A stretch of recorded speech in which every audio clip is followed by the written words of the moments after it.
eu peguei aqui pra gente fazer esses fundamentos, as dores que a gente sente na hora de fazer uma maquiagem artística. Então, a primeira coisa que eu vejo que as minhas alunas sempre falam é a questão de ficar um pouco perdida na hora do processo de uma maquiagem. Então, você vai lá, a gente vai fazer uma maquiagem. Hoje em dia, aqui no Brasil, a gente faz muita maquiagem que é inspirada em outros artistas, né? Pode ser em outras maquiagens, pode ser até mesmo em um personagem, mas quando a gente vai fazer uma maquiagem, o que é a primeira coisa que a gente tem que fazer, gente? A gente tem que entender aquela maquiagem, a gente tem que olhar para ela e a gente tem que analisar o que é essa maquiagem, né? Quais são os detalhes, como que ela é formada e pensar qual que vai ser o processo que eu vou utilizar na hora de reproduzir ela.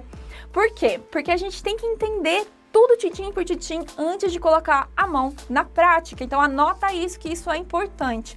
Quando a gente vai começar a fazer uma maquiagem, a gente tem que entender como que é essa maquiagem antes da gente colocar ela no rosto. Então vamos lá. Diz pra mim, você que é super experiente, ou você que tá iniciando agora, ou tá ali meio que no intermediário, né? Que você ficou já meio que perdida na hora que você vai fazer uma maquiagem, se você já ficou insegura, sentiu que tava meio esquisita ali o processo, né? Ali, começou, tá indo, mas não sabe como que vai acabar, se tá ficando certo, se não tá, né? E às vezes pergunta pra você, será que é assim mesmo, gente? Qual é que eu tô fazendo aqui da minha vida, né? E às vezes você fica confusa no processo. Então você vai, começa a fazer, e fica confusa, acaba que fica ficando muito demorado, né? Então você começa a fazer e você não sabe se você faz aqui na testa, na cabeça, de um lado pro outro, não sabe por onde que você começa. E às vezes você até termina daquele jeito, ou muitas vezes até desiste no meio do barco, né? Pula no meio do negócio e desiste, apaga tudo do corpo. Por quê? Porque teve muitas alunas, né, que não ficaram satisfeitas com o resultado e acabaram tirando a maquiagem, nem finalizando. Então, fala pra mim, gente, aqui nos comentários, isso já aconteceu com vocês? O que vocês acham? Isso é uma dor que é comum? Porque é isso que eu vejo muito das minhas alunas quando elas começam a fazer maquiagem e, né, por instinto e até mesmo vendo como que faz aí pela internet, não entendem muito bem os porquês atrás disso, tá? Então, primeira coisa, a gente precisa entender qual que é o processo da maquiagem e esses detalhes da referência antes de começar a fazer. Esse é o nosso primeiro passo, tá? Então vamos lá. A gente precisa entender, por exemplo, qual que é o formato do rosto da pessoa que a gente está passando para o nosso próprio rosto.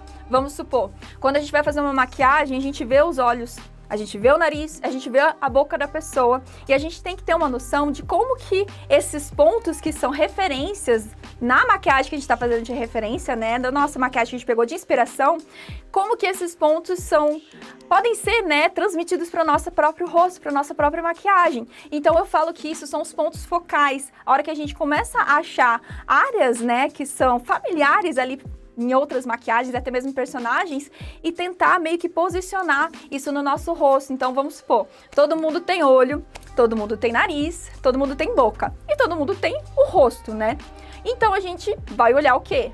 Quais são os detalhes que estão ali na área do olho, quais são os detalhes que estão na área do nariz, quais são os detalhes que estão na área da boca e como que é o formato de olho, nariz e boca e do rosto da nossa referência. É uma pessoa que tem um rosto largo, fino, sobrancelha alta, pequena, olhos pequenininhos, olhos grandes. E a partir daí, a gente pegando esses pontos de referência que tá na nossa maquiagem, na nossa referência em si, né, da maquiagem que a gente tá pegando pra refazer, reaplicar, ou do personagem, que a gente vai posicionar isso no nosso rosto pra fazer. Eu até em sala de aula, eu brinco com as meninas, né, pega aqui sei lá, uma régua, ou até mesmo um pincelzinho, e vai anotando os pontos que você viu, que você observou, e coloca isso no seu próprio rosto. É quase como se fosse, sabe, criança, quando tá fazendo desenho, quando é criancinha lá no prezinho, que começa a fazer os pontinhos e começa a ligar? Praticamente isso, porque assim você vai conseguir ter uma noção de harmonia e você vai conseguir ter uma noção de proporção, se tá ficando igual de um lado, do outro e principalmente se tá ficando igual ao que você começou a fazer, né, a tua referência. Então vamos lá, teve um exemplo que já aconteceu comigo, que eu fui fazer uma maquiagem que era uma maquiagem tipo maquiagem de ilusão, que era o rosto todo fatiado. E eu comecei a fazer linda, vou fazer, eu fui olhando, fui fazendo. Aí eu não sabia que cor que eu começava, eu não sabia se eu precisava marcar ou não com pincel ou com lapisante. O que eu ia começar a fazer depois? Ia ser a cor vermelha, ia ser a cor preta no final, vou esfumar, não vou entrar com luz. Então eu fui ficando perdida ali no processo. Uma, porque eu não conseguia observar direito o que eu ia fazer.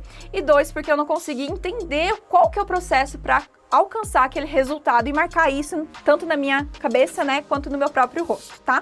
Então tenham em mente a importância do olhar, você entender o que você está enxergando e você conseguir reaplicar isso na sua própria maquiagem.